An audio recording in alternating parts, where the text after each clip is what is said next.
ভক্তবৃন্দ বন্ধুরা, আর আমাদের দেখো প্রত্যেকদিন ঘরে দুবেলা করে টাটকা ভাত রান্না করা হচ্ছে। আর কালকের এই বাসি ভাতটা বারে বারে ফ্রিজ থেকে ঢোকানো হচ্ছে আর বের করা হচ্ছে, মানে বের করা হচ্ছে আবার ফ্রিজে ঢোকানো হচ্ছে। তা বুদ্ধি করে ভাবলাম যে ভাতের কিছুটা মাড় ছিল, সেই মাড়টাই ভাতের ভিতরে দিলাম, দিয়ে এই ভাতটাকে আগে বয়েল করে নিচ্ছি, নিয়ে ঢেলে নেবো। বাসি ভাতটা গরম হয়ে গেল, এইটা দুজনে খেয়ে নেবো আগে, তারপরে একদম গরম ভাতটা খাবো।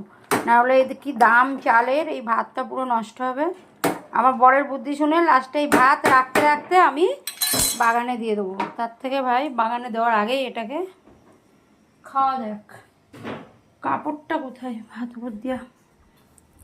তো আর আমার ঘর বাড়ি আর কি হবে গুছিয়ে।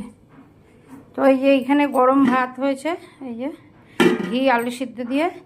এখানে কালকে রাত্রে চিকেন, বর 2 পিস খাবে, আমি 1 পিস খাবো, এটা গরম করেছি। আর এখানে দেখো কত কাপ চা খাওয়া হয়েছে আমাদের, সব মিলেমিশে।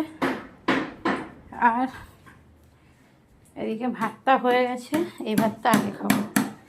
এটা হয়ে গেল বাবারি।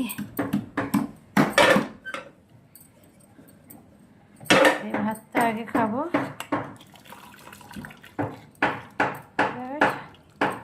দিব্যি গরম ভাত, কোনো ঝামেলা নেই, নাই ঝামেলা।